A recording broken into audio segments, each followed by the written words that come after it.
when it comes to buying a house, Mhm. we've established when maybe it's not the best time. Let's say you've checked all those boxes and you think, okay, buying a house is for me. This, I absolutely want to do this. Let's kind of start walking through that process. What should a first-time home buyer look at? And we'll get to the VA loan details, but what should we be looking at? Let's say I've decided my wife and I want to go buy a house. Where do we start? Where do we go next? Yeah, well, typically the process is going to be first determining what you can afford. Mhm. And affordability is such a big part of the equation because not only does it typically require something for a down payment, and even if it's a VA loan, you may not need a down payment, but you still have to worry about closing costs. Yeah. And then you also have to think about the other things that come with home ownership, such as maintenance fees and just upkeep of the home. So determine where your budget is and how much you can afford. And the best way to do that is to talk to a lender and get pre-approved. Okay. Yeah, I think that's great. Now, once you kind of sat down and you know what you have to know what your needs are for a Hmm. house, right? How Hmm. many rooms you need, square footage, whether you need land or don't need a lot of land, those kinds of things. And then you can back out and figure out, approximately how much a house is going to cost. Now Sure. I'm going to go talk to my lender. The lender's going to say, we can pre-approve you for X amount of dollars.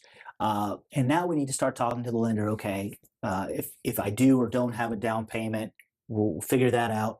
And then you have to start looking at interest rates and then back it out, find out what property insurance is Hmm. and all of those extra costs that go into it. And you got to figure out a ballpark mortgage payment and figure Hmm. out if that's going to fit within your monthly Sure. budget. Um, so uh, I don't have any examples of numbers in front of me, but that house that's a couple $100,000, the monthly mortgage payment. Um, And let me interject something too, because you made me something came to mind when you were talking.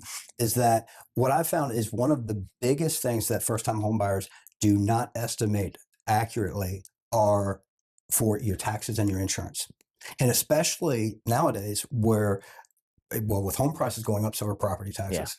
But depending on the area, like if you're in California, you're in Florida, and one of these high insurance where yeah, there's major insurance companies that are actually pulling out of these states altogether. I mean, you may have gotten a quote. Let's just say that you were thinking about buying 2 years ago in Florida, and you got a quote for homeowners insurance, and it was going to be a $1,500 a year premium. Well, it could now be 3,500. yeah. Big difference in affordability. And even if you can qualify for it, doesn't mean you're going to be comfortable making that type of payment.